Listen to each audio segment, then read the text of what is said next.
And on behalf of the Mehta Hospital in Chennai, the organizing committee of this webinar, Dr. Kalavani Ganeshan, the course director for this webinar, and myself, Dr. Amrish Jain from Children's Hospital of Michigan, we welcome you all to the third IPNA Endorsed Webmaster Series 2022. After a great success of the first two webinars, we welcome you all to this Pediatric Tubular Disease Symposium. We have a lot of experts. We had a great opening session on Saturday. Dr. Thengavelu, gave an excellent talk on hyponatremia. We had some great discussions, and we hope that this academic feast continues for the next 6 weeks. Please note the dates. It's July 9th to August 17th, 2022. It's every Wednesday and Saturday between 6:30 to 8 p.m. Indian Standard Time. Today's webinar is the second in the series, and it's going to be on potassium homeostasis.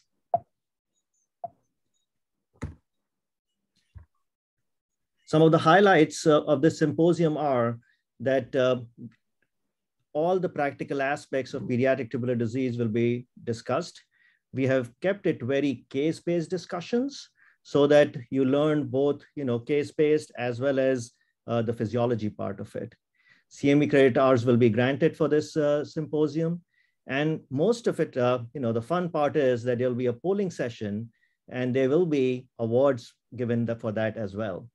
Please note the polling sessions. There are 6 polling session dates, and we would recommend that all the trainees and, and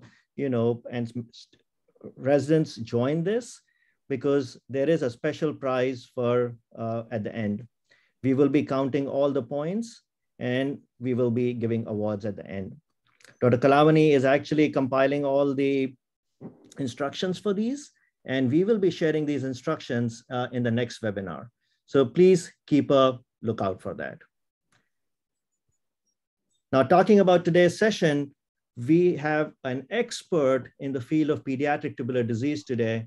Please welcome Dr. Girish Bhatt.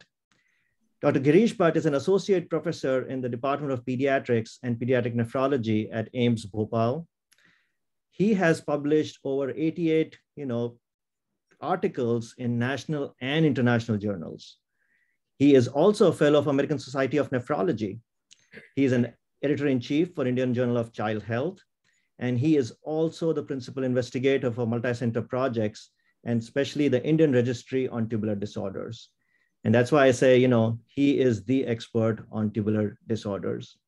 On a personal note, I come from Indore, Central India, and I want to personally thank him for doing all the great work and advancing pediatric nephrology in Central Zone.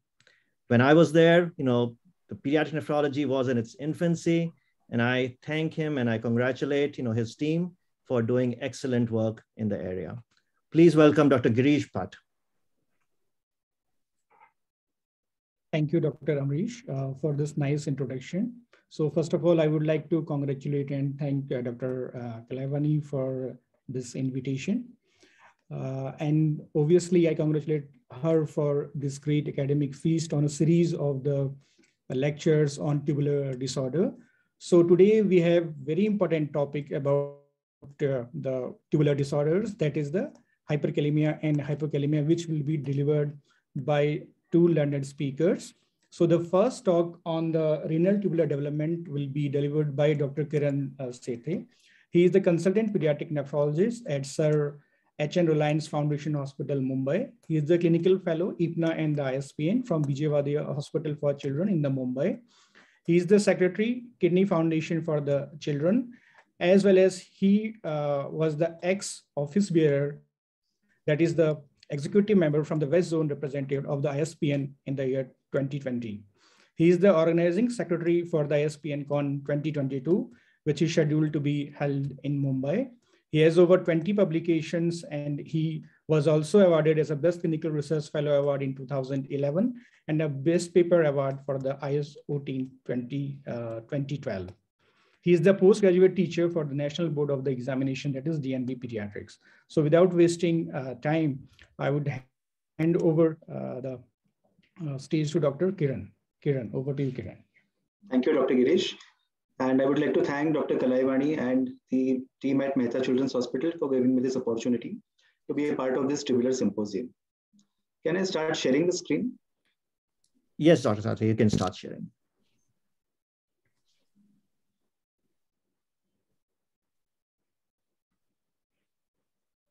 Are you able to see my slides?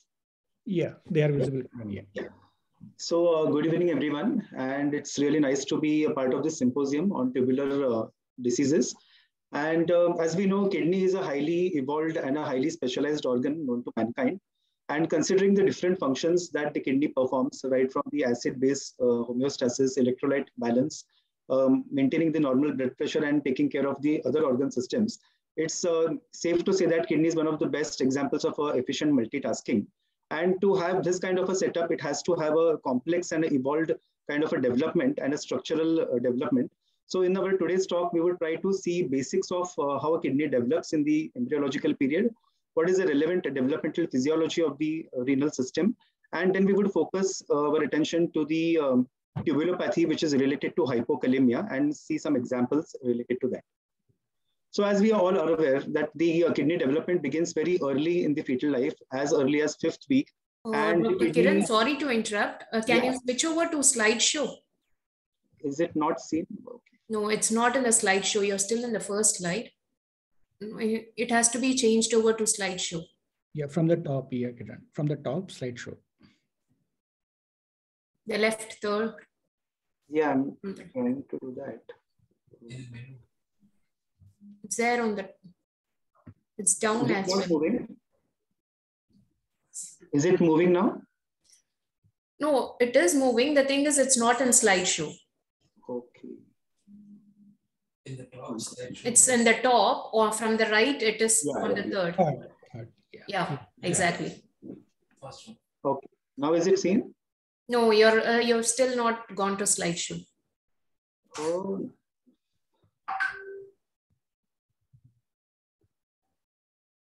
Another button lower down is there. Yeah. Another button lower down. There are 4 symbols. The right lower icon, no? It shows slide. The right lower icon. I did that actually. Or just double click, sometime it will change. Double click over the slide. Not yet.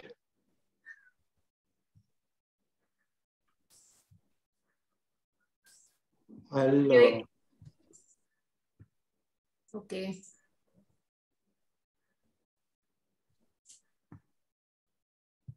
Kalavani, do you have the presentation copy? Maybe you can, if you have a copy, you can click from the. Is it seen now? Is it working?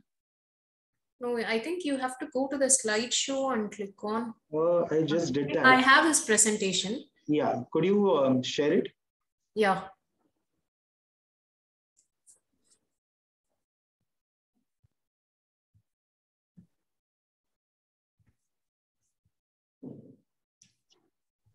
Dr. Kiran, can you click from stop sharing?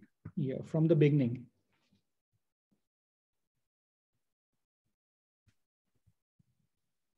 Dr. Kalaivani, are you sharing or should I try again? By the time I download, can you try again? Yeah.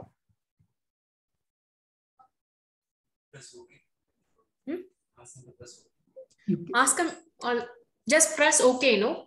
Yeah. Yeah, from beginning, yeah. Is it seen now? No, it's not gone into slideshow. Because I am in slideshow mode, but I don't know why is it not being seen. No, the thing is like you have to directly share your screen. Yeah, like, can you accept the remote? Yeah.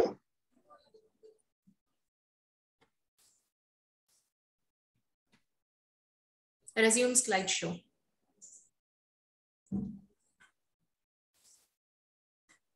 Is it working now?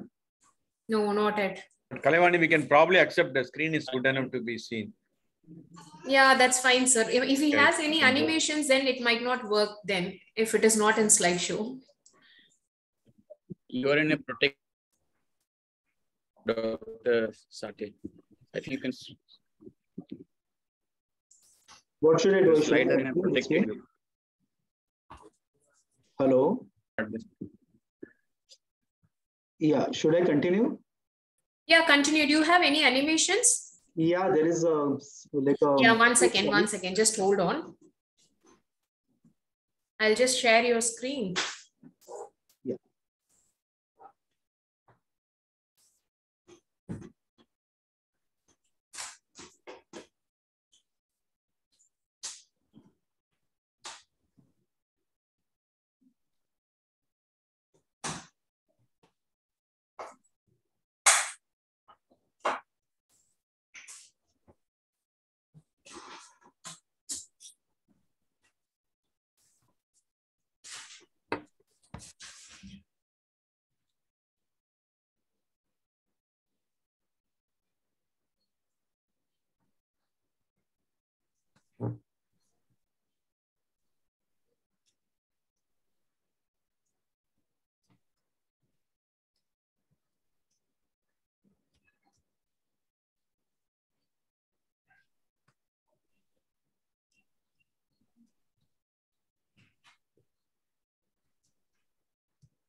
Is it working now?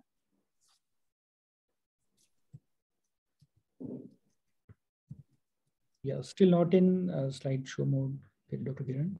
It's still not in slideshow. If you don't have any issues, I think we'll still continue with the same thing. Is that fine? Yeah, because I am here in slideshow mode, but I don't know how it is not seen on the. The thing is, you have to share the whole screen. Just share screen. It should be on the desktop. Otherwise, the slideshow doesn't work much. Okay. At the beginning itself, you can show the full slide. Yeah, beginning itself, you have to put it in slideshow. The option is full screen. Okay. Share full screen so that the whatever is there in your desktop gets projected and you can share that. Okay.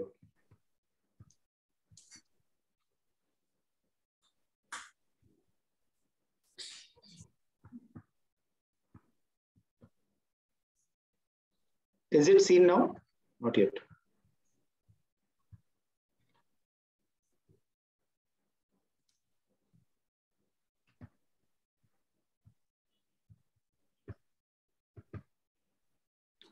Yeah, is it seen? Great. Perfect. Yeah. Is it working now? Yes, Dr. Kiran. Yeah, it's okay. Perfect. Okay, fine. So sorry for the delay. Yeah, so we would focus our discussion on the basics of the embryogenesis of the kidney, followed by a relevant physiology of the renal tubules, and then we would focus on few case examples where hypokalemia is a main presenting feature. So as we all are aware that the kidney development begins in the initial weeks of development, and the site where the kidney development begins is the posterior abdominal wall, the intermediate mesoderm, which is the site where the embryogenesis will begin. The urogenital ridge is the place which gives rise to a series of primitive kidneys structures which are called as a pronephros and a mesonephros, which eventually disintegrate except for a few reproductive organs in the males, which is produced from the mesonephros. Apart from that, the metanephros is going to be the main tissue which is going to develop into the future mammalian kidney. So what happens exactly is that the kidney develops from two main tissues, that is the ureteric bud, which eventually forms the collecting system, and it is interacting intricately with the mesenchyme, which is a ground substance, which eventually differentiates into the epithelial cell glomerulus and the proximal and the distal tubules. So this reciprocal interaction between the ureteric tube, which forms a collecting system, and the mesenchyme, which gives rise to the renal tissue, is the important starting point of the future nephrogenesis. So this is the first starting point where the ureteric bud gets in contact with the metanephric blastema. And if this interaction does not happen, the natural history is such that this mesenchyme will go into a process of natural apoptosis or a natural cell death. And only when this interaction successfully occurs, this mesenchyme is rescued from the apoptosis, and then it leads to a series of reciprocal interactions whereby this ureteric bud will start inducing proliferation and branching of the renal tree, and the mesenchyme will further go into differentiating different parts of the glomerular tree, that is the glomerulus, the proximal and the distal convoluted tubules. There are different molecules, transcriptional factors, and some proto-oncogenes which are very important in these interactions. And if these interactions continue in the regular fashion, then we would have the normal process of tubular, embryogenesis proceeding. Otherwise, if there is any kind of error in any of these molecules or the genes, then there could be different types of anomalies that one could encounter when the child is born. For example, there are certain genes like EYA1, PAX2, which if they are homozygously deleted from the embryo, it may lead to a condition of renal agenesis or a renal dysgenesis, because this interaction between the ureteric bud and the mesenchyma would not take place. Similarly, some other genes like a GDNF expression, which is very critical for the ureteric bud induction, is important to ensure that a single bud interacts with the mesenchyme and thereby preventing a duplex system from developing. So these are all the intricate signals which have to proceed in a regulated fashion. Similarly, loss of WNT proteins, which are potent inducers of tubulogenesis, can also lead to conditions like renal hypoplasia, whereas certain other factors like BMP4 mutations can lead to a loss of coordinated contractions between the ureter and the abnormal development of the renal pelvis, thereby leading to hydronephrosis and dilated collecting systems. So it is so important to know that the end product, what we see, is a result of these complex interactions between different genes, molecules, and the different renal tissues. So this is the basic events that happen after the ureteric bud interacts with the mesenchyme. There is a cap of mesenchyme which surrounds the ureteric bud, and once this is activated by the interaction, it will go into subsequent stages of forming a renal vesicle. Then it will have a cavity inside it, and it is lined by the epithelial cells, which will form the future podocytes. Subsequently, this will go under differentiation and would go into a different stages like forming a S-shaped body, S-shaped body, and eventually like a well-formed glomerulus with proximal and a distal tubule would be formed. This proximal tubule will go undergo convolutions, and it will give rise to a more mature form in the form of an elongated and convoluted tube. So there would be also recruitment of the progenitor endothelial and mesangial cells, and this in future will give rise to the glomerular capillary walls and the mesangium. So there is definite differentiation of the nephron at this point of time, and it will proceed into different patterns of the podocyte development and development of the glomerulus and the mesangium. Another important event which happens is that the mesenchymal cells will acquire properties of epithelial cells, that is called mesenchymal to epithelial transformation. And because of this, the properties of absorbing and secreting fluid will be endowed on these epithelial cells, which will become the future proximal and distal renal tubule. It's important to note that even in the podocyte differentiation, there are several important factors which are important to ensure that the podocyte differentiation continues in the normal fashion. And if there is an error in the form of WT1 mutation, what we find as the end result is a mesangial sclerosis, which is found in Dennis-Drash syndrome and Frazier syndrome. Similarly, certain other mutations like LMX1B mutation, which is found in Neil-Patella syndrome, where the child would present with focal segmental glomerulosclerosis. So these are all the intricate signals which are important to ensure a normal podocyte function. Similarly, once a podocyte maturation occurs, it stops the mitotic activity in these podocyte cells. And as a result, the podocyte will now no longer be able to regenerate. And if there is an insult to these developing podocytes, it will result in sclerosis of the podocytes, and there will be eventual loss of the filtration membrane.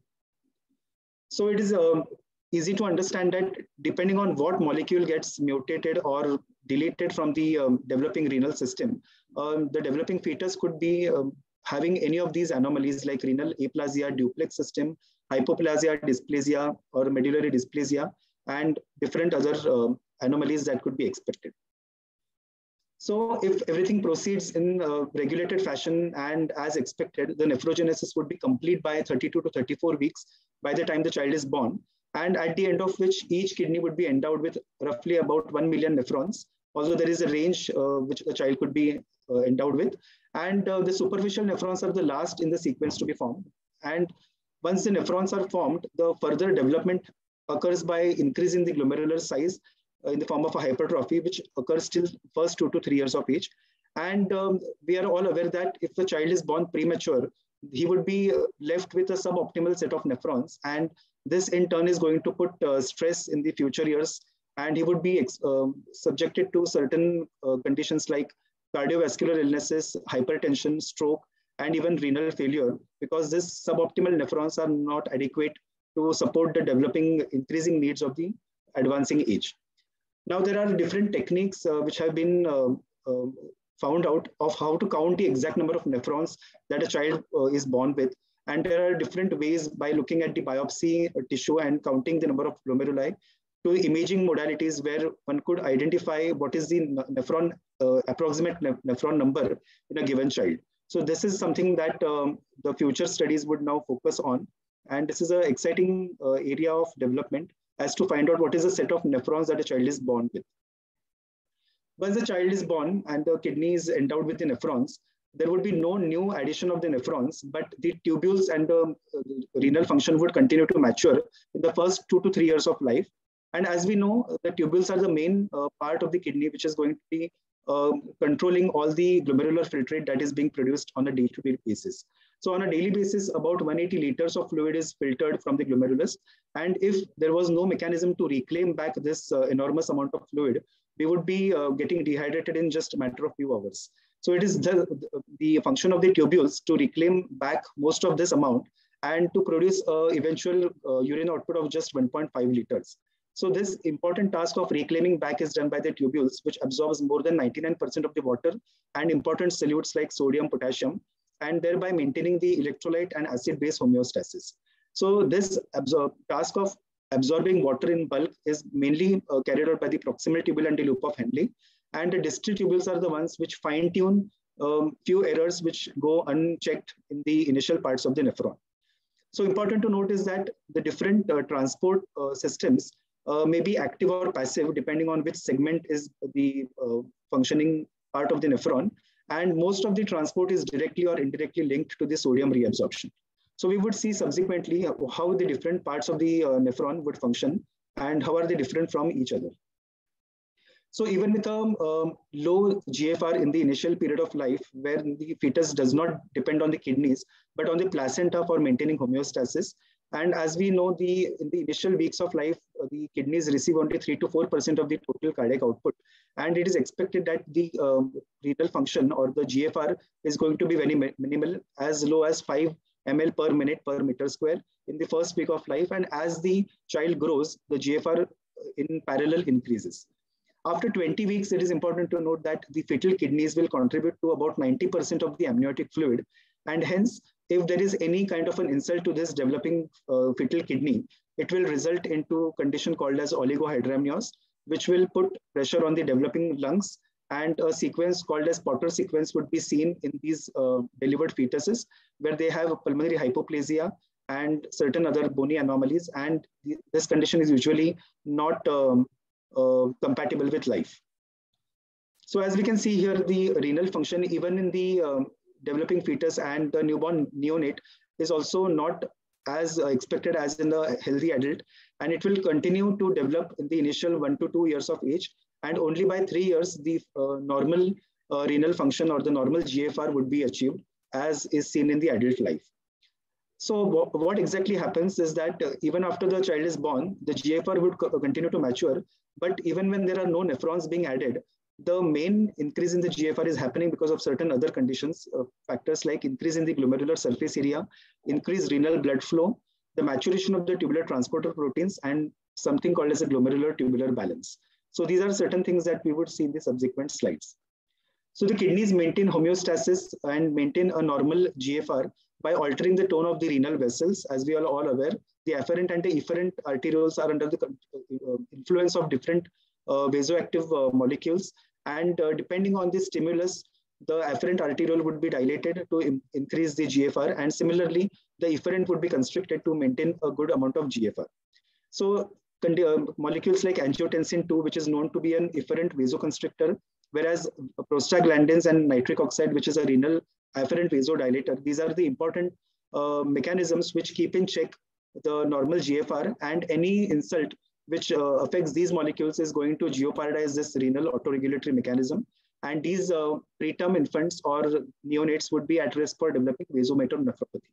So these are some important common risk factors which puts these children at risk for developing acute renal failure.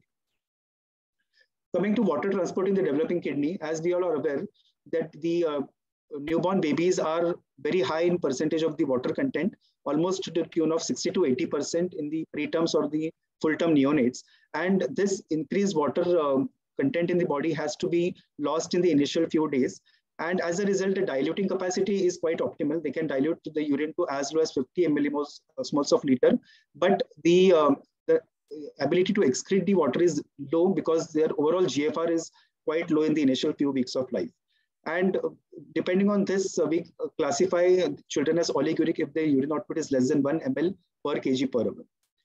As against this, the concentrating ability of the developing kidneys is quite limited in the beginning, and it is dependent on this countercurrent mechanism whereby the water has free access in the proximal tubule, but in the thick ascending limb, it is mainly the diluting segment where the solutes will be reabsorbed back into the blood, and following in the collecting duct under the influence of ADH, the water also would be taken back into the bloodstream.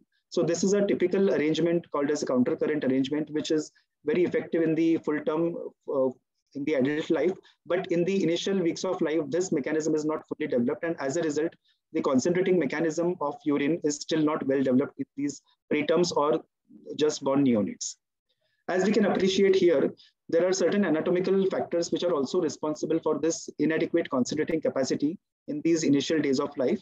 The loops of Henle, as we can appreciate, are still not elongated and they're quite short. And as a result of which, this countercurrent mechanism is not well developed. And the newborn infants may not be able to develop a hypertonic medullary interstitium, which is important to conserve water and to concentrate the urine. And as the child grows, this concentrating ability can be seen to be increasing proportionately. So at birth, it would be as low as 400 milliosmoles per kg, but as the child turns 1 year, the child will be able to concentrate urine up to 1200 milliosmoles as well. So there is another important reason why the concentrating ability is also suboptimal. It has been found that these neonates may be very well high in levels of ADH and there may not be a deficiency of arginine vasopressin, but because of certain mechanisms where the second messenger system is not well developed, this ADH is not able to act effectively. And as a result, it's not able to conserve water even if it is present in adequate amounts. Also important to notice that the ADH acts via the aquaporins, which are the water channels, and the number of aquaporins expression is also suboptimal in these initial days of life. And as the child grows, the aquaporin expression is found to be increasing proportionately. Similarly, as we discussed the shorter loops of Henle and the immaturity of the sodium-potassium ATPase, which is the main pump which conserves sodium, is also immature in these initial days of life. And as a result of which, this collectively results in inadequate urinary concentrating ability of these developing children. Coming to sodium balance in these initial weeks of life, in the initial week of life, the renal sodium reabsorbing capacity of the proximal tubule is suboptimal, as we just discussed. The sodium-potassium ATPase is not well developed. And as a result, there is a physiological natriuresis, which is seen in the first week of life, whereby the children would lose quite a significant amount of sodium in the urine. And as a result, the sodium supplementation is very essential in the initial few days of life because sodium is something that is essential for somatic growth. Thereafter, the sodium conservation begins and the children's fractional excretion of sodium as expected would come down. And this is a time when the child would start growing by conserving sodium from the proximal tubules. Coming to the potassium balance, potassium is also important for the somatic growth. And in the initial days of life, the potassium excretory ability is quite suboptimal because again, these channels, the sodium-potassium ATPase is not well developed. And as a result, the children may be having transient hyperkalemia in the initial days of life. And it may not be surprising to see that the physiological hyperkalemia, even up to the tune of 6.5 in very low birth weight babies.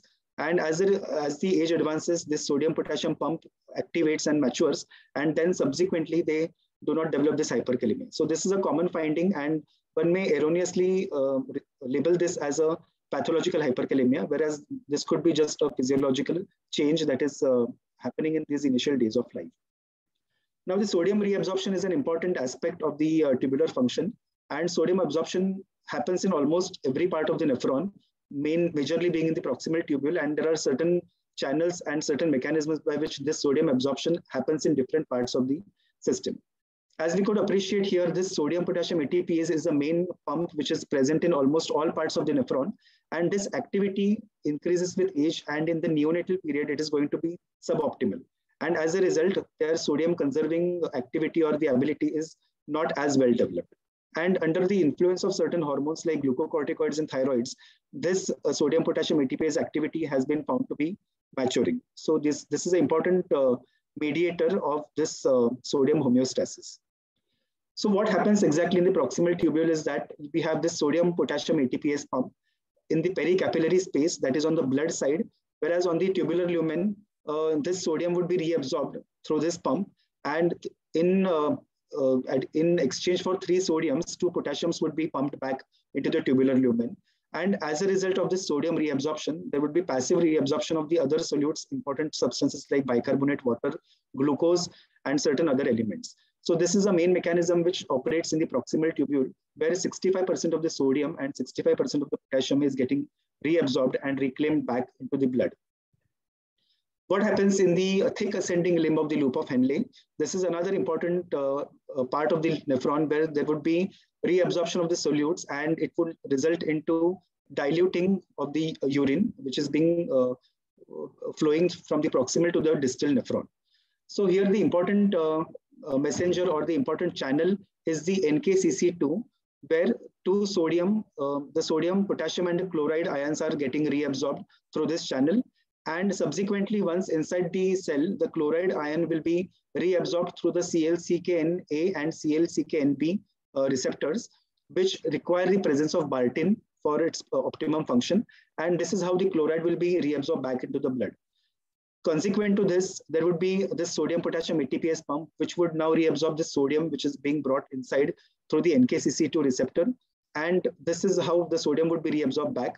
And to maintain this electroneutrality, that potassium has to be pumped back into the lumen. And this is done through the channel called KCNG1 or the ROMK channel, ROMK, which is an important channel for the potassium recycling back into the lumen. All this while this is happening, there is a passive reabsorption of the calcium and the magnesium in this thick ascending limb of loop of Henle.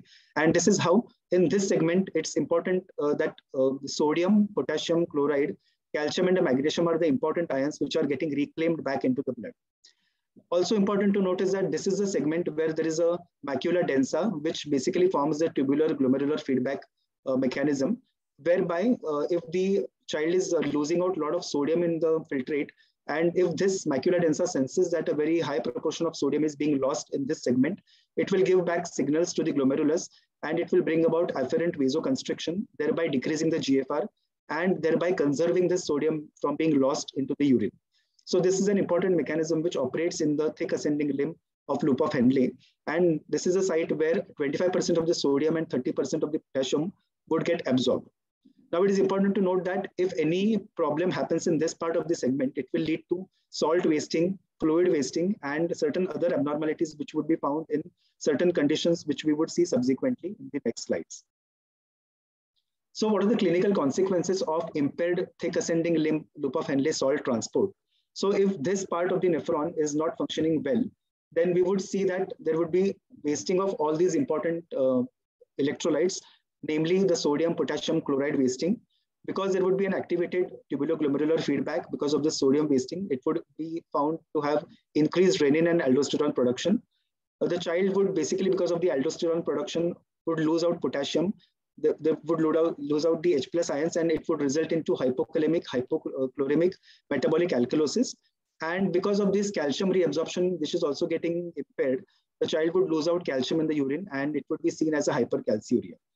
Also, because there is an inadequate hypertonic medullary interstitium being generated as the child is losing out all the salts in the urine, and hence a child would also have volume loss and in the form of a urinary concentrating defect. And if we find check the urine, they would be having condition called isothenuria or hyposthenuria, where they lose out very dilute urine in the from the body. So this is a typical phenotype which is seen when the children are given furosemide or the loop diuretics, and hence it is synonymous with the loop phenotype and also similar to a Bartter kind of a phenotype or a Bartter syndrome. So these are the abnormalities that we would find in a child who has a Bartter syndrome, and all these abnormal wasting could be expected in these children. What happens in distal convoluted tubule? Here, the mechanism of sodium absorption is through the channel called NCC, where sodium and chloride is getting reabsorbed. Similarly, once inside the tubular cell, the chloride would be reabsorbed by the CL-CKNB channel, which also requires Bartin in this part of the nephron as well. Similarly, the sodium-potassium ATPase is going to reabsorb back the sodium that is inside the cell, and in exchange for the potassium, there would be a ROMP channel or a KCNG10, which would reabsorb potassium back into the blood. And through different mechanisms, the calcium and the magnesium, that is a TRPV5 and TRPM6. These are the important channels where the calcium and magnesium reabsorption would take place. And this is how sodium, potassium, chloride, and calcium, magnesium would be conserved in this part of the nephron, which is a distal convoluted tubule. And as a result, when there is a problem in this part of the nephron or the distal convoluted tubule, it is usually the phenotype that we find in the thiazide effect, or the NCC, which is a site which is affected by the thiazide group of diuretics. And this is a site where the child would present with salt wasting. There would be volume loss. Again, because of the volume loss, there would be renin aldosterone production. But for some reasons, the child would not be presenting with a hypertension. There would be a normal blood pressure. The child would have a hypokalemia, hypochloremic metabolic alkalosis. There would be hypocalciuria because although the calcium is getting absorbed, the absorption in the thick ascending limb is intact. And because of the volume loss, the proximal tubule will start absorbing sodium. And in addition to that, a calcium would also be absorbed in the proximal tubule. And hence, in this type of a phenotype, one would not expect a hypercalciuria, which one sees in a Barter's phenotype. So this is one differentiating feature between the Barter's and a Gitelman type of a disease, which is typical of this part of the nephron. And this could be seen with a thiazide effect or a East syndrome or a Gitelman type of a phenotype. What happens in the cortical collecting tubule? The sodium absorption proceeds through channels called ENaC channels, which are under the control of aldosterone or the influence of aldosterone. And as a result of which, if there is a mutation or a malfunction of this ENaC channel, there would be a gain of function mutation would result in hypernatremia and hypertension. Whereas if there is a loss of function, it would result in hyponatremia.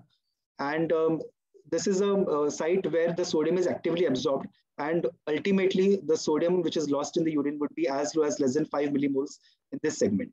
So these are the important parts where the sodium absorption proceeds in the nephron, starting from the proximal tubule, then the thick ascending limb, the distal convoluted tubule, and the cortical collecting duct. So just to recapitulate, this is a cartoon which shows how once the GFR is produced, how the sodium conservation will proceed in different parts of the nephron. The PCT, where the sodium is almost 80% reabsorbed. Then once it comes into the thick ascending limb, where there is a NKCC2, the sodium potassium chloride is getting reabsorbed into the blood through the sodium potassium ATPase.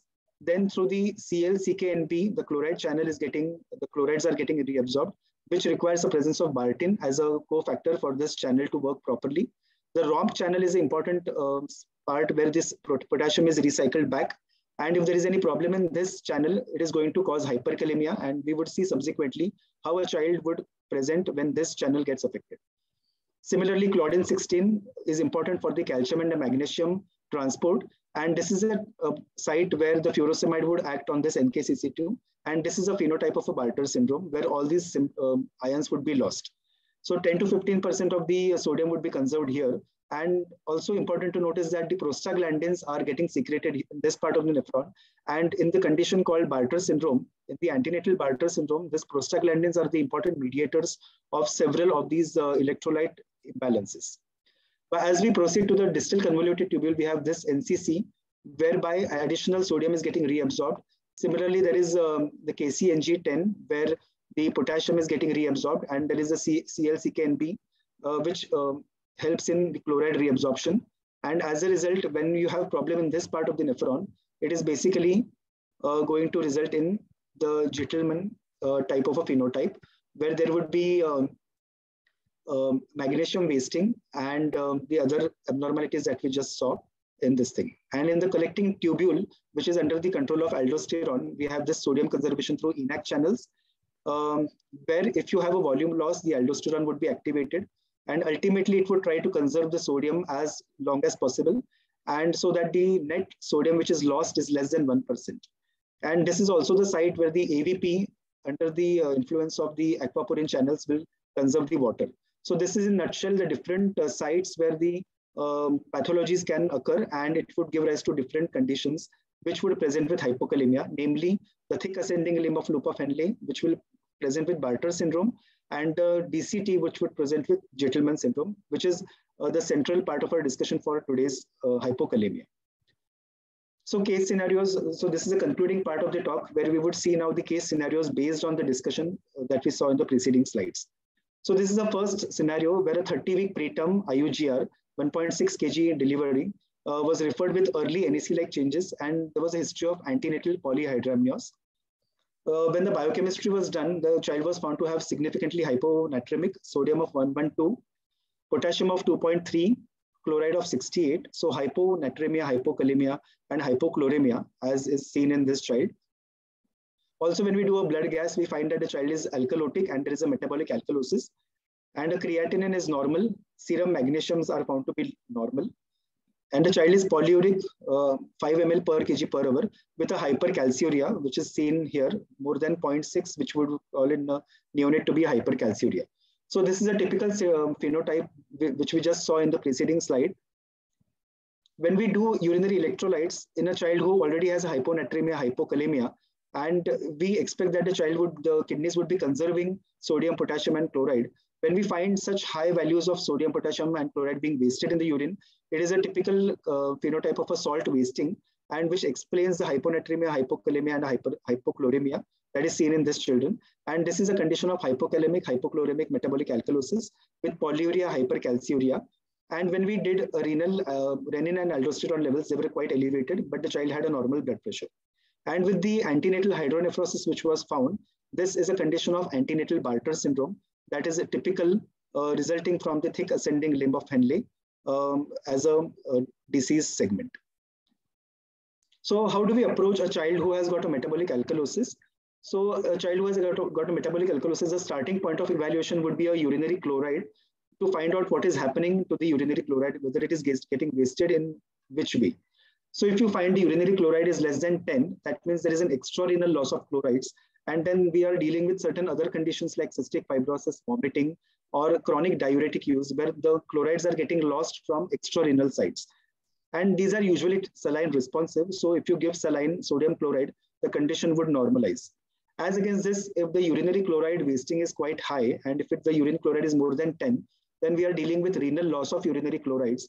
And this is typically a saline resistant condition, whereby just by giving saline, one would not expect normalcy to be restored.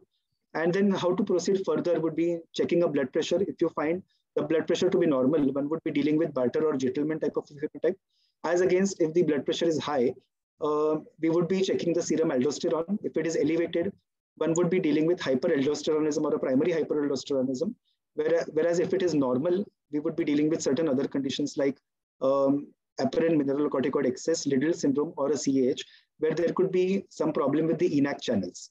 So this is in a nutshell how one would approach a child who has a hypokalemic metabolic alkalosis, a simple bedside evaluation to come to a reasonable diagnosis.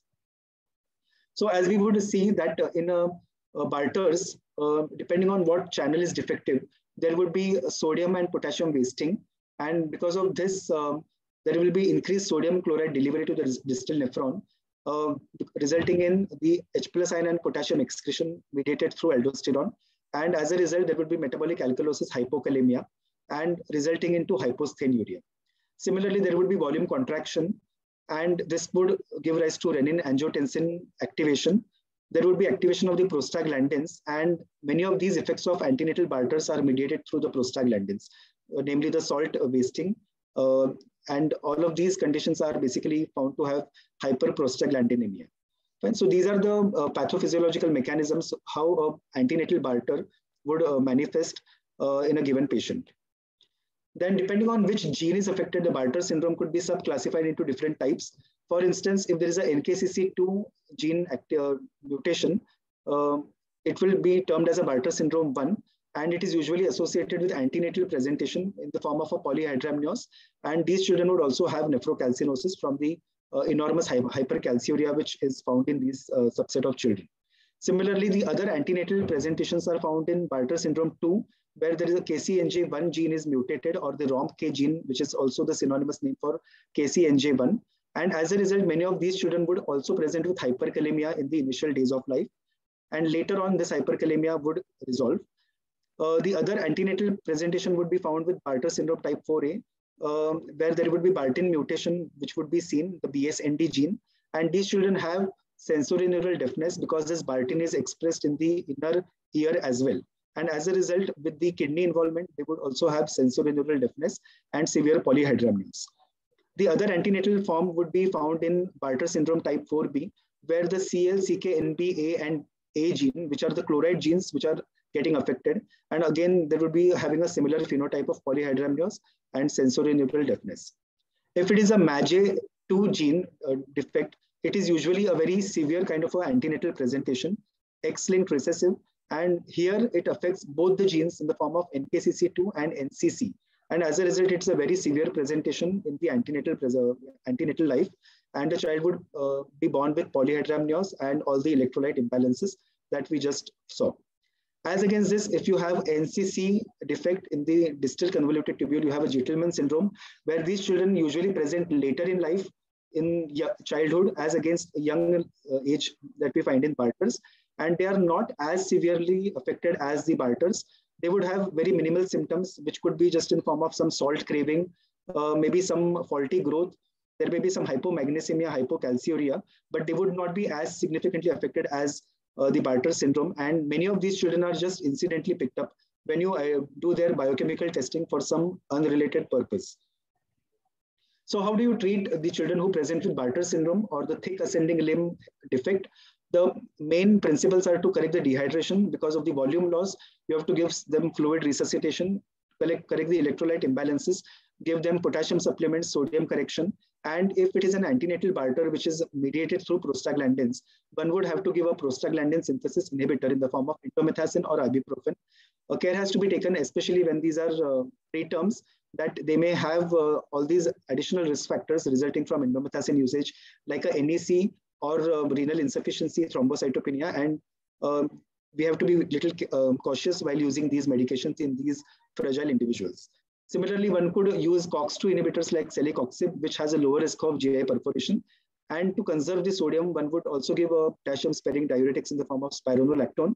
And if required, rarely, one would also have to use hydrochlorothiazide to control the hypercalciuria. So this becomes the principle of treatment for the Bartter phenotype.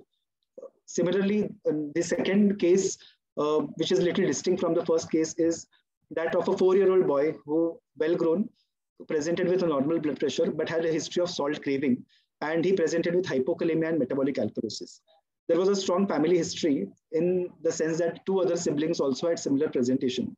And when we took the history, the first sibling had recurrent dehydration and required saline infusions in the young life, and the other sibling had history of renal stones.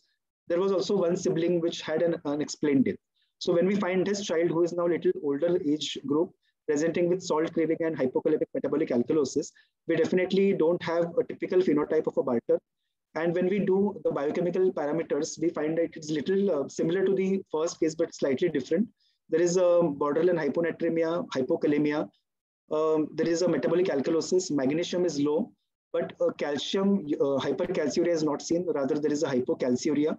There would be loss of sodium, potassium chloride in the urine. And there is no nephrocalcinosis, PRA is elevated, and aldosterone is normal. And this is a phenotype which we subsequently found to be that of a Gitelman phenotype, where there is a affected family with multiple siblings presenting with similar symptoms. So this is a phenotype of a Gitelman syndrome. And if we do a genetic analysis, we are sure to find an affected gene, which would link to the DCT, that is a NCC kind of a gene. So there are certain subtle features between the Bartter and the Gitelman. As we just saw, Barters would present in very early age of life, whereas Gitelman would be a little later age at presentation. Polyhydramnios would be seen with antenatal Bartter, not that common with classic Bartter. There would be polyuria, polydipsia with Barters, not as much with Gitelman because the volume loss will be less as compared to Barters. The Barters would have fairly increased episodes of dehydration, whereas Gitelman would not present with dehydration that commonly. Growth retardation would be also significantly seen with Barters, as not commonly seen with gentlemen. Hypercalciuria, which is seen with Barters, not seen with gentlemen, whereas magnesium, which is low in gentlemen, but not as commonly seen with Barters. Nephrocalcinosis also is rare, but could be seen with Barters more commonly as compared to the gentlemen. And prostaglandins, if you measure, they would be high in especially the antenatal varieties, which present very early in life. So these are the differences which we find between Barter and gentleman. And then as we see, gentleman is a much milder phenotype of salt wasting compared to Barters. And many of these children have to be just managed with some high sodium potassium diet and lifelong magnesium supplements, because this hypomagnesemia can sometimes lead to complications like chondrocalcinosis. And it's just with this adequate water and salt supplementation, most of these children do well. Very rarely, you may also need to use them medications like amiloride to conserve the magnesium and these salts from getting lost. So the take-home message is that nephrogenesis is an intricate and a well-coordinated process. Errors at any stage of the developmental process can result in distinct renal anomalies. As we saw, depending on what gene is getting affected, there would be different anomalies. The immature renal function of the neonate gradually matures with age, and there could be common risk factors like asphyxia, drugs, which would jeopardize this renal autoregulatory mechanism, and the child would land into an acute renal failure very early in life. Important to notice that different tubular segments will carry out different functions. And if we are presented with a phenotype of a tubulopathy, it's important to note the pattern recognition to identify what is the pattern that is specific to a given part of the tubule. For example, if there is a hypokalemia metabolic alkalosis, one would think whether it is a thick ascending limb or a DCT. Whereas if it is any other pattern, it would be specific to a proximal tubule where the child has got significant hyponatremia. Or if it is affecting a collecting duct, there would be water wasting, and there could be conditions like nephrogenic DI and all those things which would be presenting. So this is in short about today's presentation. So if you have any questions, we could take it now or at the end of the both the talks. Thank you. Yeah. Thank you, Dr. Kiran. Yeah, thank you, Dr. Kiran, for this excellent lecture, taking us from the development of the tubules to some of the interesting cases. I think we'll be taking the questions at the end of the second session. So I'll just take this opportunity to invite everyone to the ISPNCon 22, which is happening in December this year in Mumbai. And this is our website. If anybody is interested in checking the workshops and the different sessions that is being planned in this conference. Thank you. Yeah.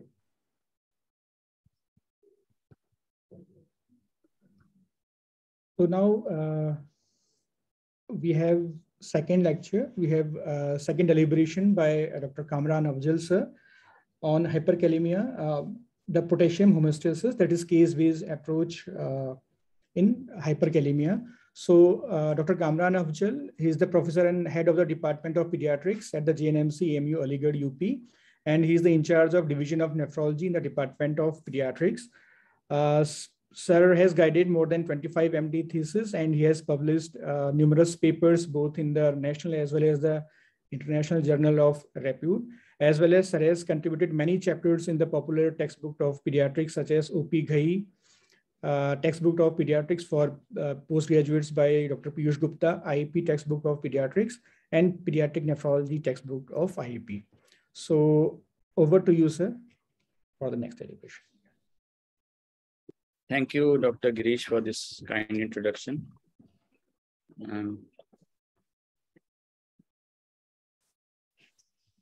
I'll share my screen now.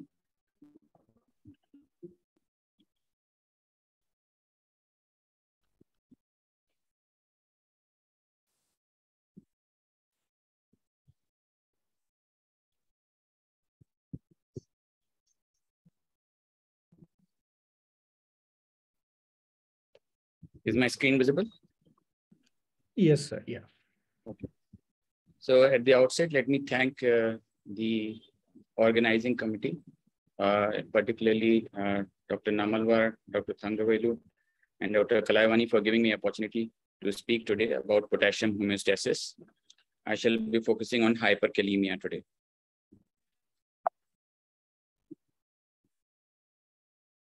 The learning objectives of this talk is to talk about the general distribution, the role and sources and RD of potassium. I'll talk about homeostasis of potassium, both the internal and the external homeostasis. I shall also discuss about the circadian rhythm of potassium. I'll talk about renal potassium handling. A lot of it has already been covered by Dr. Kiran. I'll talk about factors that alter renal excretion. Briefly, I'll tell you about what aldosterone paradox is. Then we'll talk about perturbations in potassium balance, chiefly related to hyperkalemia and approach to their management. And I'll leave you with some key messages. So potassium, as we all know, is chiefly a cation that is distributed in the intracellular compartment. While the total body potassium is about 3,000 milliequivalents in an adult, for a child, the values are around 50 to 75 milliequivalents per kg. And this asymmetric total body potassium distribution, as we've already discussed, is chiefly maintained by the sodium potassium ATPase in the cell. So all the potassium that is leaking is returned to the cell by sodium potassium ATPase.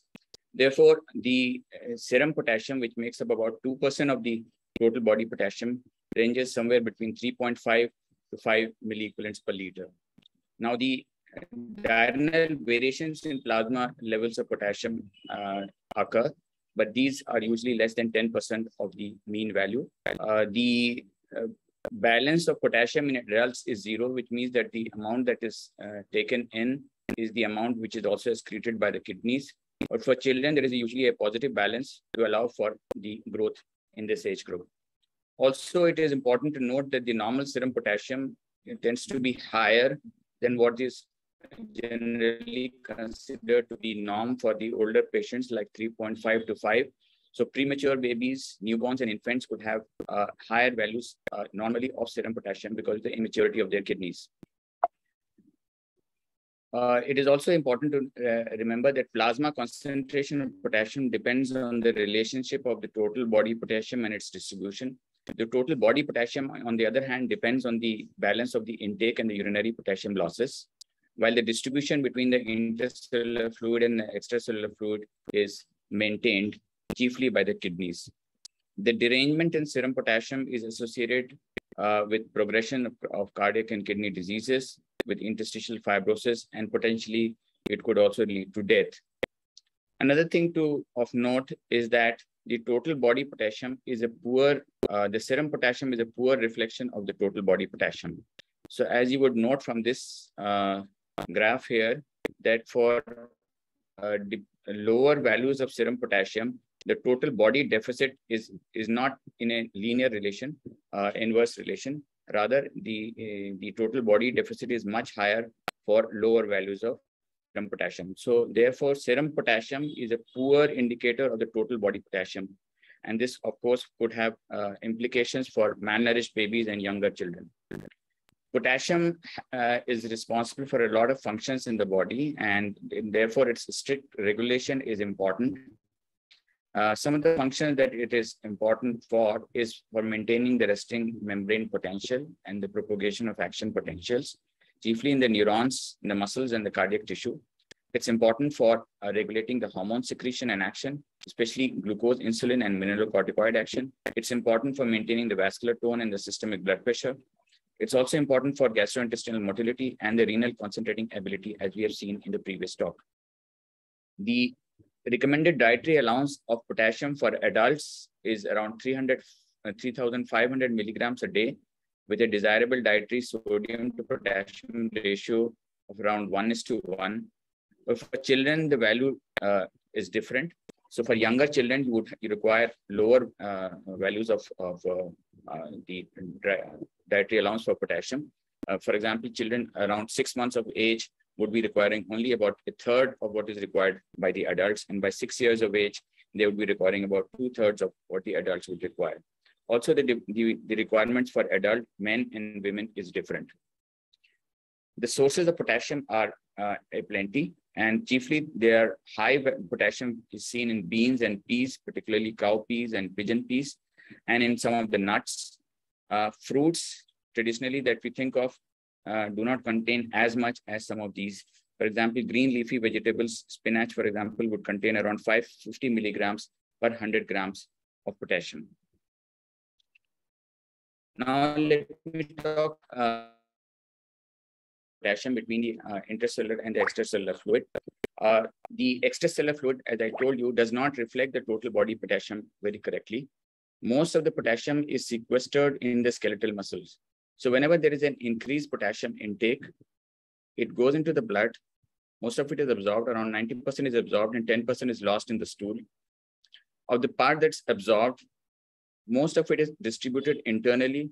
And this internal distribution is by the action of the sodium-potassium ATPase. This happens chiefly by the effect of insulin and catecholamines on the cells. And some of this potassium in the serum is lost by the kidneys. The kidney reabsorb most of the filtered potassium, mainly in the proximal tubule and the loop of Henle. About 10% reaches the distal nephron, where under the effect of aldosterone, it is excreted. Also, there is a enteric sensing of potassium intake. So whenever there is an increased intake of a potassium-rich diet, this results in it promotes in the excretion of potassium by the kidneys. This is also called as the gut brain. Probably some neuronal networks release peptide hormones which target organs like the kidney and help to excrete the potassium after a potassium-rich diet. Patients, the serum potassium tends to rise after meals, especially after a strenuous exercise or trauma. The potassium that rises after meals tend to be returned to into the cell by the effect of insulin. And after exercise, the release of catecholamines like epinephrine drives the potassium back into the cell. Also, in patients with trauma, when potassium is released from the cells, the effect of catecholamines would help to balance this out and prevent dangerous hyperkalemia developing in these situations. Acidosis is acidemia also drives potassium back into the muscles and other cells. So potassium homeostasis is of two types. One is the external potassium homeostasis, and the other is the internal potassium homeostasis. The external potassium homeostasis regulates renal potassium excretion to balance out the potassium intake and the extrarenal potassium loss, and also account for any corrections in any deficits. The internal potassium homeostasis is actually the regulation of the movement of potassium between the intracellular and the extracellular spaces. So coming to external potassium homeostasis, this helps to regulate the renal potassium excretion in order to balance the intake. And this involves three important control systems. Two of these are reactive systems for regulation. One is a negative feedback in response to a rise in the plasma potassium level. The other is a feed-forward in response, feed-forward response, which is independent of the plasma potassium levels. Both of these are also under the effect of a predictive system of regulation, which is a circadian oscillator, which is located in the suprachiasmatic nucleus of the brain and modulates this reactive system. So there are three control systems for external homeostasis of potassium. One is by a negative feedback, and the other is a feed forward. The circadian oscillator is based on the clock, biological clock, and regulates the tubular excretion based on this. So looking at the external potassium homeostasis, whenever there is a potassium intake, the plasma potassium rises. Some of this potassium is sequestered into the liver and skeletal muscle. Rise in potassium increase excretion of potassium. This is what we call as a negative feedback loop. On the other hand, a diet rich in potassium also stimulates the splanchnic sensors, and this results in a feed-forward regulation, wherein the gut calorific factors, they promote potassium excretion by the kidneys in anticipation of a meal, in anticipation of a rise in potassium because of a potassium-rich diet. There could also be signals from the vagus nerve on possible unknown brain calorific factors, which could be also responsible for this potassium excretion. The circadian regulator is based on an ambient light and dark cycle, which causes the brain, which signals from the brain or result in a brain to kidney entrainment. This creates tubule cell circadian rhythm. Therefore, tubules during daytime would be more likely to excrete more potassium than during nighttime, because during daytime, a person is more likely, would be eating during the daytime. So potassium levels are likely to go up during daytime. So the biological clock regulates the circadian potassium values by this method. Dr. Kamran, sir, sorry to interrupt you in between. Your voice is breaking in between. So if you could switch your video, I think it would help. That way, there will not be any interruption. So sorry to interrupt in between. Yeah, so you can switch off your video. I think then it should be better. Thank you so much. We can try now. So the circadian rhythm of urinary potassium excretion in humans is shown here at 2 levels of potassium intake. So you see, if you are taking 100 millimoles per day of potassium, you see that during the night time, the black lines here indicate night and the white lines indicate the noon time. So there is more potassium excretion during noon than during night. And this is regulated by the brain to kidney entrainment, regulated by the biological clock. And even if you increase the intake of potassium to say 400 millimoles per day, a new level is set in. But again, there is a rhythmic distribution of the intake or the loss of potassium by the kidneys. The internal potassium homeostasis controls the asymmetric distribution of total body potassium. Now, there is a balance of the active cellular uptake by the sodium potassium ATPase and the passive leak of potassium happening through the potassium channels. Now, the potassium, which is sequestered by the liver and muscles, chiefly under the effect of insulin, catecholamines, and mineralocorticoids, which stimulate the potassium uptake into these tissues by stimulating the sodium potassium ATPase pump. Between meals, the plasma potassium level is nearly constant. This is because there is excretion by the kidney that continues, and any lowering in the serum potassium levels results in a release of the sequestered potassium in the tissues like liver, which therefore balances the serum potassium levels. A very important to remember is mineral acidosis or inorganic acidosis results in greater decrease in intracellular sodium versus organic acidosis. So in patients with organic acidosis, what happens is that you have high hydrogen ion in the extracellular compartment. Therefore, less of exchange of intracellular hydrogen for sodium happens.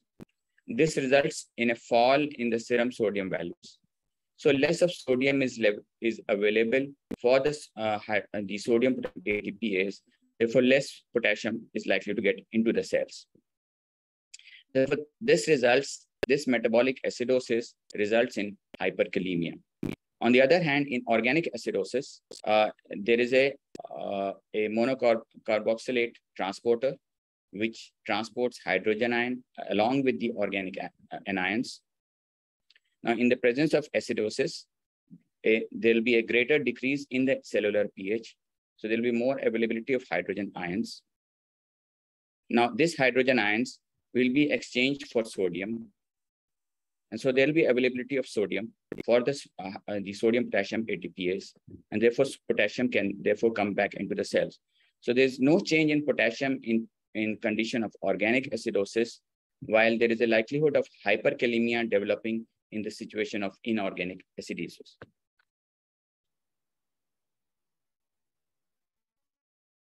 So you see that internal potassium homeostasis is where a low potassium is in release of the sequestered potassium from the liver, and where a rise in the plasma potassium results in excretion through the kidneys.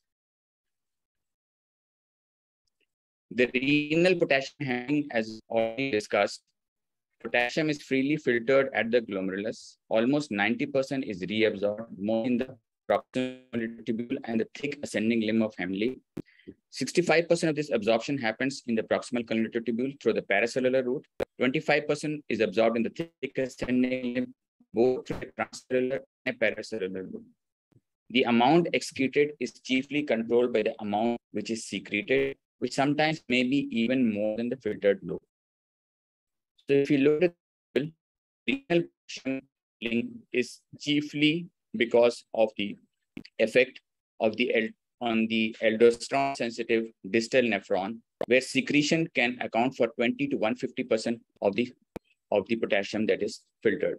Therefore, in the conditions of normal or high potassium in the diet, while most would be reabsorbed in the proximal and thick ascending limb, there would be secretion in this situation, which will finally result in a urine having high levels of potassium if the renal functions are normal.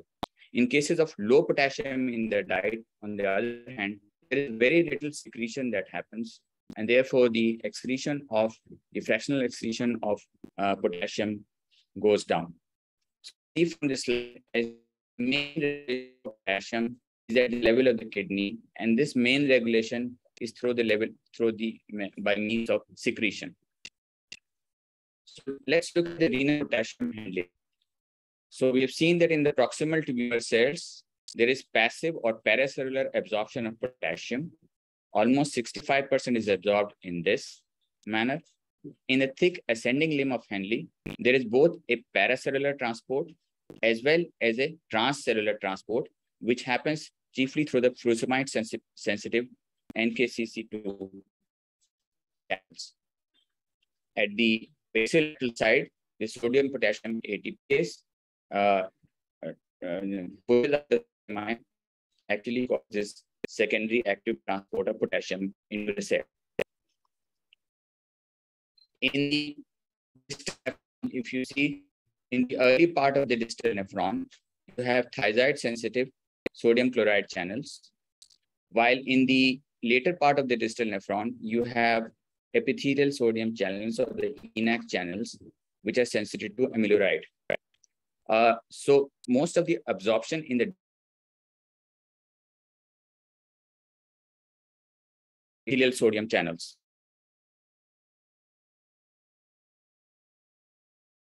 Collecting duct or the principal cell, you have the epithelial sodium channel, as well as you have ROMK channels that help to drive the potassium out. And there are two types of channels that are seen in this, the ROMK channels and the MAXI-K channels. So we'll see about these in the next slides. The cortical collecting duct is the last part where potassium handling happens. And this is chiefly in exchange for hydrogen ion. So hydrogen potassium ATPase helps to put hydrogen out in exchange for potassium.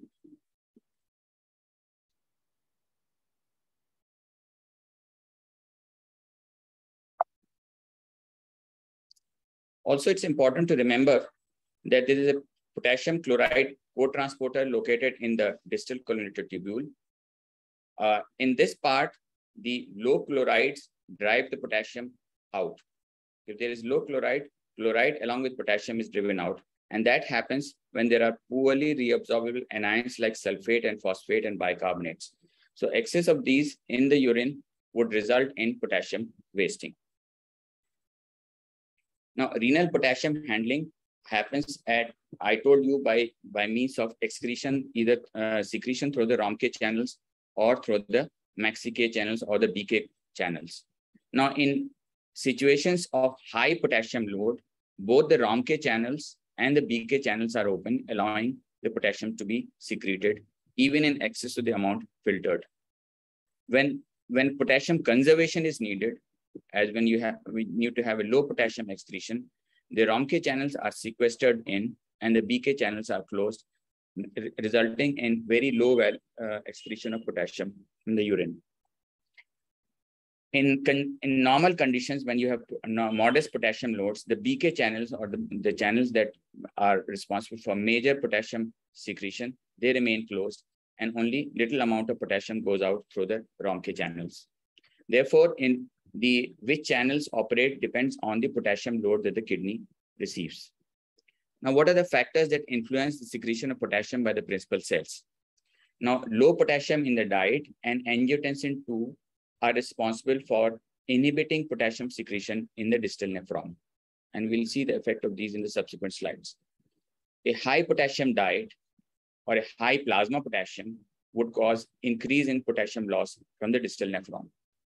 Also, as we'll see, a high sodium delivery to principal cells or the effect of aldosterone in the aldosterone sensitive part of the distal nephron would cause increased potassium secretion. So if these effects are not, if this effect is not there, for example, aldosterone effect is missing, you are likely to have hyperkalemia.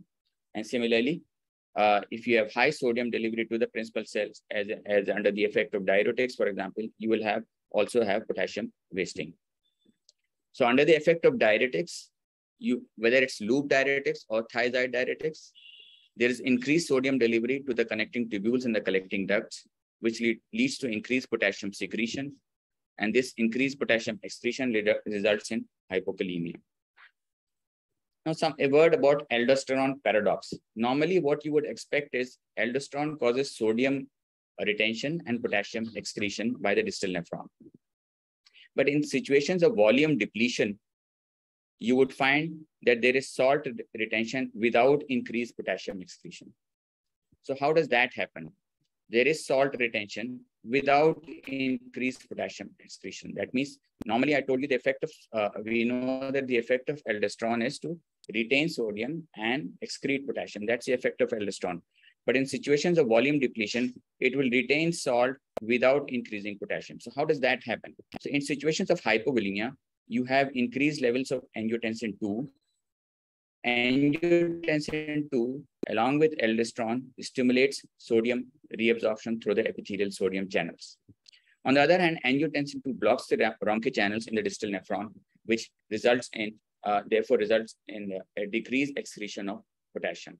So although aldosterone is present, but you have salt retention without excess potassium excretion. And this is in situations of volume depletion because of the effect of angiotensin II. The reverse happens in patients with hyperkalemia and a normal volume. In these patients, there is potassium secretion without salt retention. So the reverse is happening. There is potassium secretion without salt retention. How does that happen? So if you are normovolemic, you will have normal or low levels of angiotensin II. If you are hyperkalemic, obviously you have high potassiums. Both these block the sodium chloride channels in the early part of the distal connective tubules, the thiazide sensitive part. The hyperkalemia, on the other hand, itself also promotes the secretion of aldosterone. So while renin-angiotensin system is responsible for secretion of aldosterone, hyperkalemia itself can directly also cause aldosterone secretion. And this aldosterone secretion results in the epithelial, would result in the loss of potassium secretion, and some sodium retention would happen through the epithelial sodium channels. So there is not too much of sodium retention because the sodium chloride channel, the chief channels upstream, they are blocked, but the epithelial sodium channels would absorb some of the sodium and there would be loss of potassium in the event of hypokalemia with normovolemia. So this is what we call as aldosterone paradox. So in situations of volume depletion, you can expect salt retention without increased potassium excretion. And in situations of normovolemia with hyperkalemia, you can expect potassium secretion without salt retention. So hyperkalemia, we know, is defined as the potassium values more than 5.5 milliequivalents per liter. The chief causes of hyperkalemia revolve around excessive intake, inadequate renal excretion, or shifting from the tissues. So excess intake could happen by use of, for example, IV fluids containing excess of potassium or parenteral nutrition containing excess potassium. Massive transfusions, particularly of stored blood that has been stored for long periods of time, are likely to produce hyperkalemia. For example, patients given exchange babies given exchange transfusion, there are reports of cardiac of death because of induced by hyperkalemia following exchange transfusions with blood that has been poured. Remember, the amount of potassium in the blood, the blood for transfusion, the PRBC, would keep on rising because some of the potassium will keep on leaking from the RBCs. So the older the blood, the more likely that there will be higher values of potassium in that sample. The inadequate renal excretion could happen either because of renal failure or because of some adrenal failure, directly or indirectly, or they could be the effect of potassium-sparing diuretics or ACE inhibitors. The renal failure could be both acute or chronic, which results in hyperkalemia. On the other hand, adrenal failure could result from adhesions. It could result from some obstructive uropathies resulting in a type 4 RTA. Also pseudo-hypoaldosteronism. The shift from tissues could happen because of cell injuries. That chiefly happens because of hemolysis or crush injuries. It may also happen because of tumor lysis, particularly when there is coexisting AKI. Metabolic acidemia, especially coexisting with a decreased effective arterial blood volume, results in reduced potassium excretion and therefore results in a hyperkalemia. Insulin deficiency in a patient with diabetic ketoacidosis is another cause for shifting of potassium from the cells. A rare condition is a hyperkalemic periodic paralysis, which is autosomal dominant and happens because the sodium channels close too slowly. And so therefore there is potassium efflux. But before all this, if we have a patient with hyperkalemia, we should be sure that it is not a case of pseudo-hyperkalemia that could happen because of hemolyzed specimens or because there is leukocytosis or thrombocytosis in the specimen. There are certain medicines that are associated with hyperkalemia. For example, potassium-containing medicines, an increased intake of syrup, for example, potassium chloride, would result in hyperkalemia. Also, beta-adrenergic receptor blockers, they inhibit renin release, and therefore they result in hyperkalemia. ACE inhibitors, angiotensin receptor blockers, through this pathway, they are responsible for hyperkalemia. Heparin, on the other hand, inhibits aldosterone synthesis, and therefore heparin sodium is a reason for developing hyperkalemia. The other reason why hyperkalemia could develop would be use of potassium-sparing diuretics, particularly for longer periods, because they block the collecting duct apical sodium channels. So amiloride, triamterene use, aldosterone receptor antagonists, for example, spironolactone, they block the aldosterone receptor activation, and therefore the action of aldosterone is missing in these patients. Also, NSAIDs and COX-2 inhibitors, because they inhibit the prostaglandin stimulation of collecting duct potassium secretion, and they inhibit the renin release, they result in hyperkalemia. Digoxin, because it inhibits the sodium-potassium ATPase, is not able to return the potassium back into the cells, and therefore can result in hyperkalemia. Calcineurin inhibitors, often used nowadays in transplant patients and patients with nephrotic syndrome, they are also inhibit the sodium-potassium ATPase and can result in hyperkalemia. So the renin-angiotensin-aldosterone system is a very important mechanism. Disturbance of this system is a very important mechanism for hyperkalemia. And this could happen at any of the levels as we have just discussed. So there could be angiotensin converting enzyme inhibitors, angiotensin receptor blockers, impaired aldosterone mechanisms because of heparin or adrenal disease, aldosterone receptor blockers like heparin, like spironolactone, sodium channel blockers like amiloride, and impaired release of renin by NSAIDs or beta blockers or cyclosporin. They can all result in dangerous levels of hyperkalemia. A word about pseudo-hypoaldosteronism and congenital adrenal hyperplasia. These conditions result in hyponatremia along with hyperkalemia and metabolic acidosis. So if you see in PHA1 or pseudo-hypoaldosteronism type 1, there is loss of function mutation of the ENaC channels. And therefore sodium is not absorbed. And therefore the effect of the mineralocorticoid receptor is missing also on the Romke channel, because less of sodium is absorbed, therefore less of potassium is excreted out, and therefore there is hyperkalemia.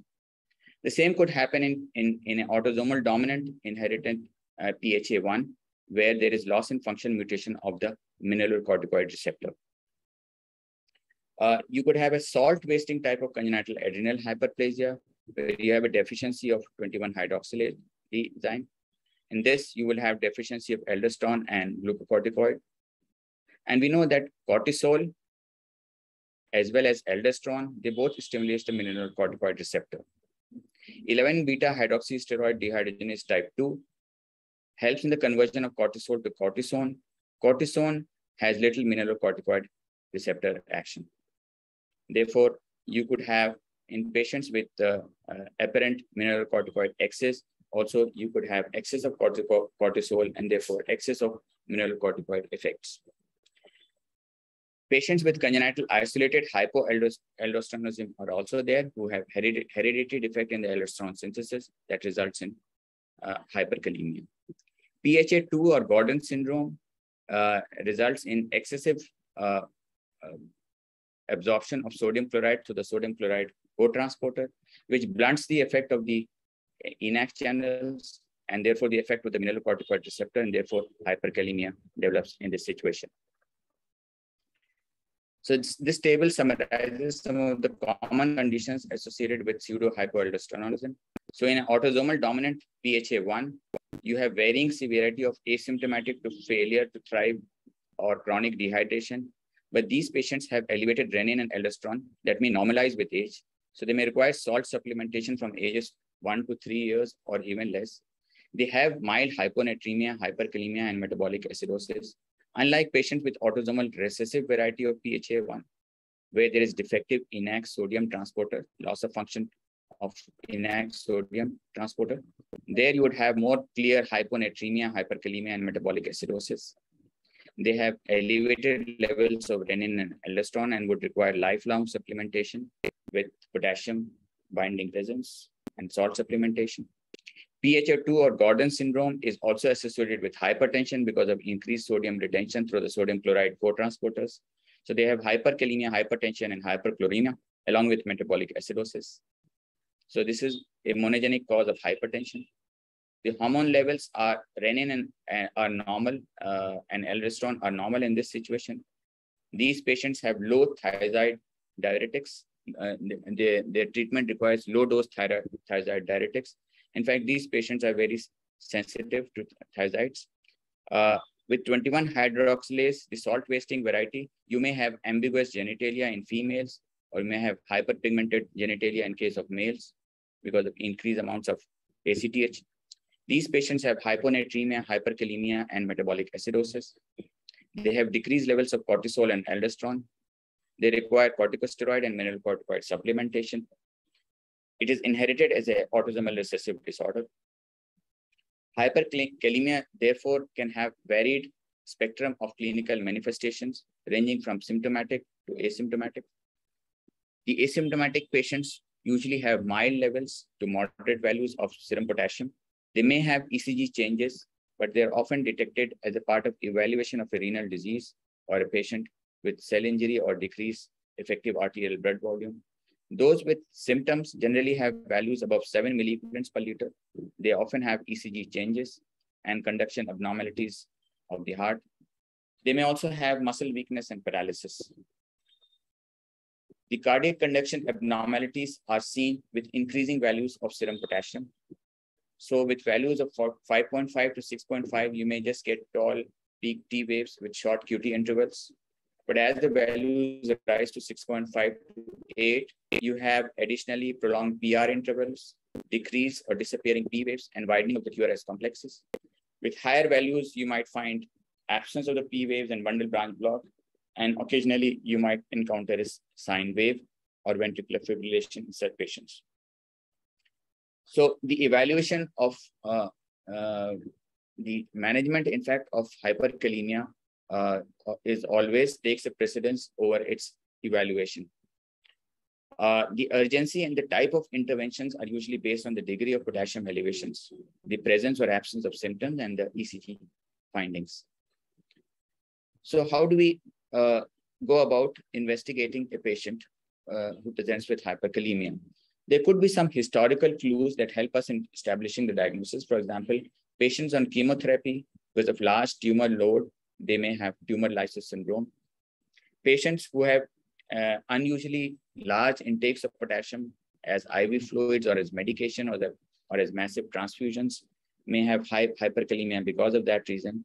Sometimes you may have a patient with known renal disease with a decreased urine output. Therefore, the cause is obvious there. At times, you may have history suggestive of potassium leak in the form of significant hemolysis or a massive trauma or an excessive exercise, muscle cramps, or rhabdomyolysis, giving rise to hyperkalemia. The physical findings also could give a clue as to the underlying cause. Hypertension and edema are indicative of a renal disorder. A decreased peripheral pulses and low blood pressures or tachycardia or evidence of delayed capillary refill are indicative of a reduced effective arterial blood volume. Patients having muscle tenderness may be cases of rhabdomyolysis. So further lab testing may be needed for patients with hyperkalemia, especially testing for renal function, because CKD is one of the important causes for hyperkalemia. You must look at urine analysis to look for proteinuria and hematuria. Sediments may indicate an underlying renal disorder. Look at platelets and the LDH values to establish hemolysis in patients with HUS or blood dyscrasias.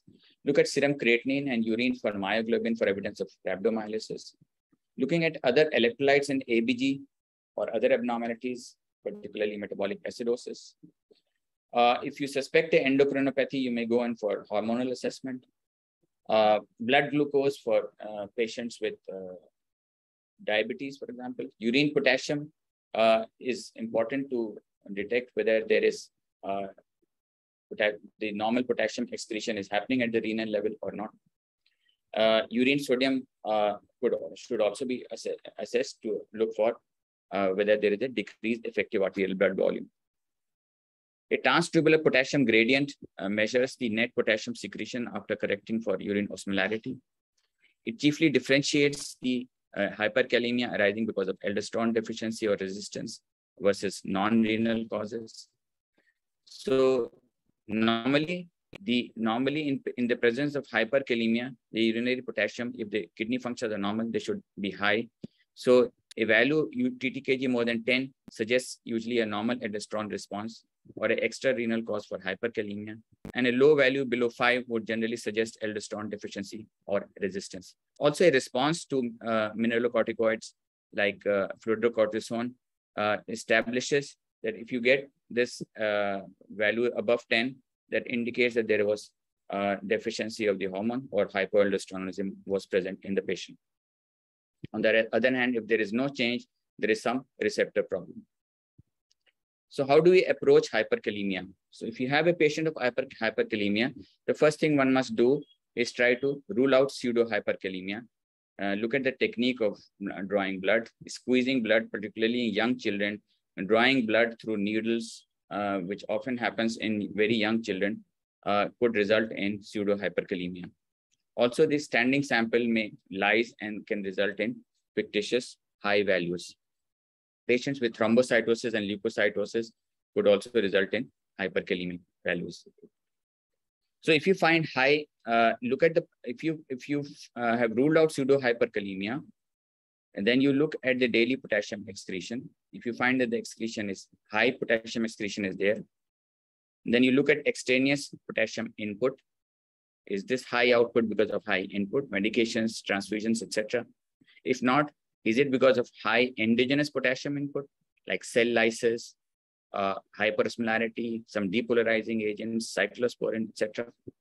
On the other hand, if you find that the potassium excretion is low, you check whether the urine output is adequate. If the urine output is adequate, you check for the aldosterone level. If you have high aldosterone levels, then this is the case of pseudo-hypoaldosteronism, type 1 or type 2, or is under the effect of potassium-sparing diuretics. On the other hand, if you have low aldosterone levels, this is the case of hypoaldosterone. So this could be because of a case of adrenal insufficiency, or it could be because of type 4 renal tubular acidosis.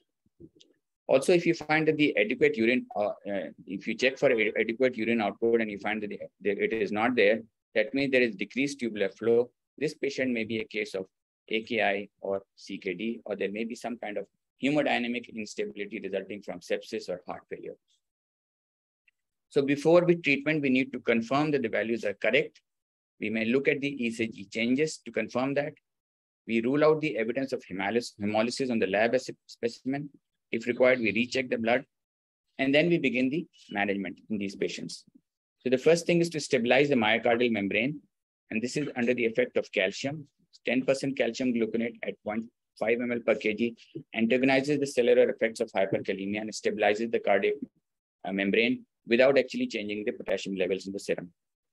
Next, the effect to drive the extracellular potassium back into the cells, you might use beta-2 agonists as inhaled salbutamol, or you might use insulin glucose solution. This drives the potassium back into the cells by increasing the sodium-potassium ATPase in the skeletal muscles. Soda bicarb also causes alkalosis, leading to potassium wasting. The removal of potassium from the body can be done by using either loop diuretics or by using resins, exchange resins. Hemodialysis, of course, is very effective for very high values, and patients with deranged kidney functions, hemodialysis would be the better way to lower the serum potassium. Now, the pharmacological therapeutic approaches would have different use in different situations based also on the time of onset of their action. So while calcium would have an effect within 1 to 2 minutes and stabilize the myocardial membrane, it should be used in patients who have very high values, say above 7, or showing ECG evidences of hyperkalemia. On the other hand, potassium exchange resins, they take very long to eliminate the potassium. So they are not very good options in acute conditions. Beta-2 mimetics and insulin glucose could help to drive the potassium into the cells within 15 to 30 minutes. And loop diuretics can also help in potassium elimination. If the kidney functions are normal, then loop diuretics could be used. So for mild hyperkalemia, you can just stop the potassium intake first and maybe administer potassium sparing diuretics, provided the renal functions are normal. For moderate values ranging between 6 to 8, one might use sodium bicarb infusions or glucose insulin infusion. And be careful to note that patient is not hypervolemic in the presence of sodium bicarb infusions. With severe hyperkalemia more than 8, one might resort to using IV calcium gluconate immediately and nebulize salbutamol to drive the potassium back into the cell, and then use other modalities. For refractory conditions with renal failure, dialysis, of course, is the option. So for management of acute pediatric hyperkalemia, we first check whether the patient has any ECG changes, muscle weakness, or potassium values exceeding 7, or serum or plasma potassium ranging between 6 to 7 with some ongoing risk of a potential rise in this. If that is the case, then emergent therapy has to begin. If you have an IV access, you may use IV glucose infusion along with IV insulin and glucose and IV calcium. If you don't have one, then you may start with inhaled beta adrenergic agent and try to obtain an IV access. Always remember to have serial lab assessment of potassium to modify your therapy, and you may have a continuous ECG monitoring for the same purpose. For patients who respond to initial management, where the serum plasma potassium falls below 7, the clinical findings have improved, the ECG changes have reversed, there are no ongoing reasons for increase of potassium. If that is the case, one might resort to the non-emergent therapies, which includes correction of the reversible causes of hyperkalemia and helping to remove the excess potassium by using resins, diuretics, etc. In case if that doesn't happen, then you may have to repeat the emergent therapy. This is the 11-day-old male child, third issue of consanguineous parents with a birth weight of 3,500 grams, breastfed from day 1. He was noted to be dull, lethargic, and irritable, poor feeding from day 7 of life. On admission, he was dehydrated, hypotonic, and tachypnic with a respiratory rate of 66 per minute. He was a normal male. He had normal male genitalia, but there was excessive scrotal hyperpigmentation. His weight at admission was 2,800 grams, and his calculated weight loss was around 12.5%. His septic screening was normal. Blood sugar random was normal. Serum sodium was low. So he has hyponatremia with hyperkalemia. He had serum creatinine of 0.75, a urea of 50. ECG was showing tall T waves. A provisional diagnosis based on these findings was of CAH. We began treatment by giving fluids, calcium gluconate, salbutamol nebulization, insulin glucose. Subsequently, we measured his 17-hydroxy progesterone level, which was more than 50 nanogram per ml.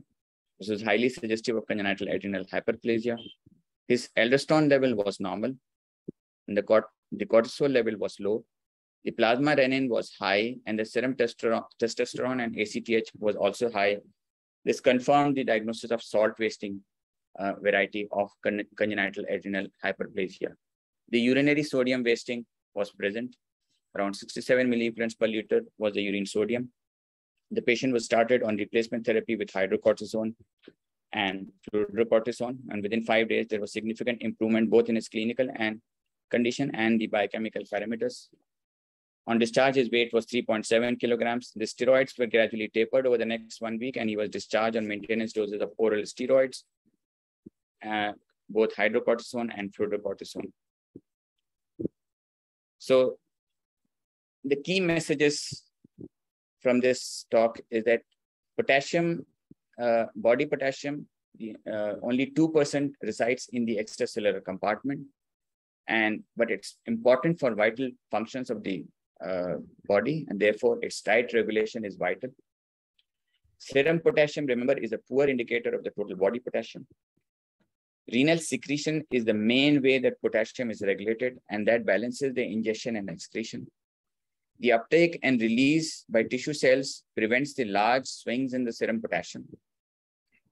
Serum potassium disturbances usually result from the disturbances in the ICF to the ECF shifts, or because of altered renal losses. And it's vital to return the serum potassium to normal levels in an emergent fashion in order for it to be life-saving. Thank you. Yeah. Thank you, sir, for this comprehensive talk on the potassium homeostasis. Now, I think we have questions. Can we take some questions, Dr. Kalavani, and then? Yeah, sure, sir. Yeah, okay. So first question is for Dr. Kiran.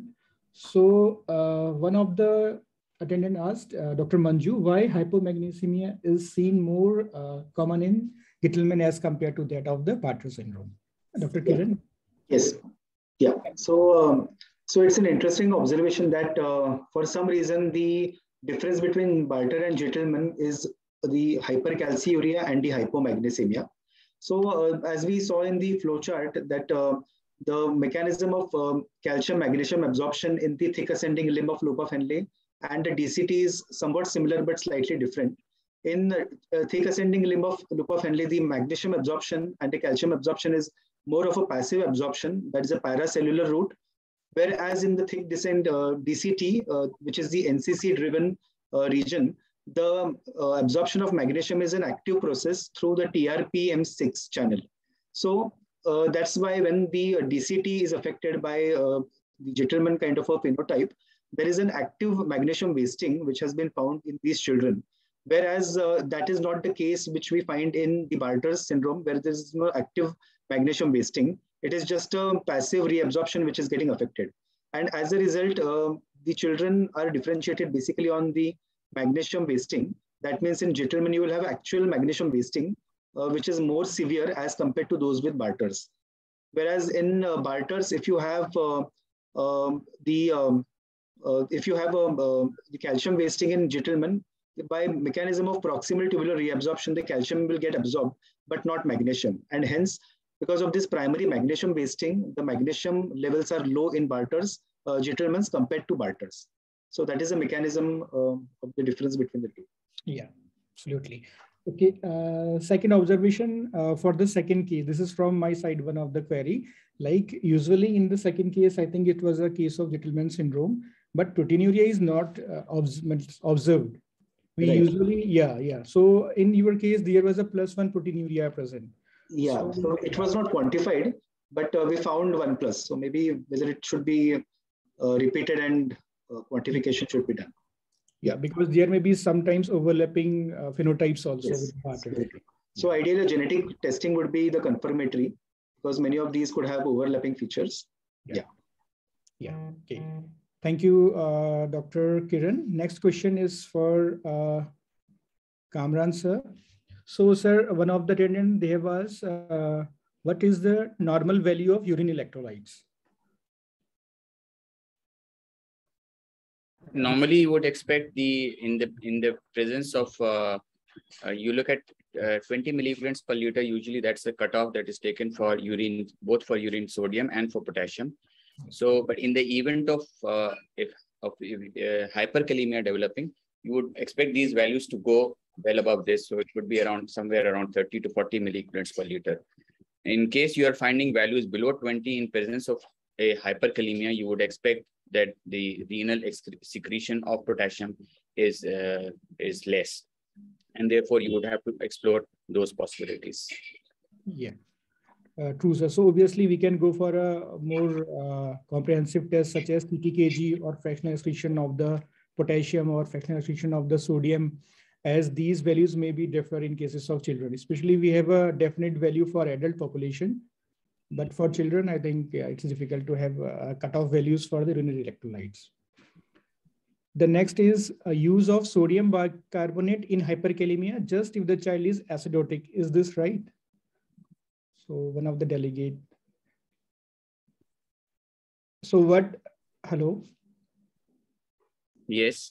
Yes, sir. So I think she want to ask that before use of sodium bicarbonate in hyperkalemia, just if the child is acidotic, is this right? No, in the presence of acidotic, it may be just acidosis, it may be justified. In the absence of acidosis, obviously you should avoid using soda bicarb as a means for reducing the serum potassium levels. If there is significant acidemia, you may be justified in using soda bicarb, but you must be sure that the patient is not hypervolemic. Most of the time, patient is hypovolemic. Yes, sir. Thank you. Next question is for Kiran. In management of patients with hypokalemia, tubulopathies, what is the target for potassium? Do you want to be completely normal, or is as low normal level of 3 to 3.5 also is acceptable? And the second is, if this level is acceptable, do these patients have long-term renal injury from persistent hypokalemia? Yeah. So depending on what is the cause of hypokalemia, one would try to chase the potassium to the normal levels. But if it is like a significant pathology like a Barter's, where it's going to be a chronic hypokalemia because of the potassium wasting, then one would try to first eliminate these sources of potassium wasting, or try to address the mechanism why potassium is being wasted by giving endomethacin and all those things. And ideally, one should try to achieve a normal potassium, because chronic hypokalemia, as we all know, is associated with tubular damage itself. It can cause concentrating defect, and in the long term can cause cysts in the kidneys. So chronic hypokalemia should not be left unattended or unaddressed, and ideally one should try to normalize it as normal as possible. Yeah. Thank you, Dr. Kiran and Dr. Kamran sir. And for this excellent talk, as well as for answering these all queries. Now I'll hand over this to organizers, Dr. Cleven.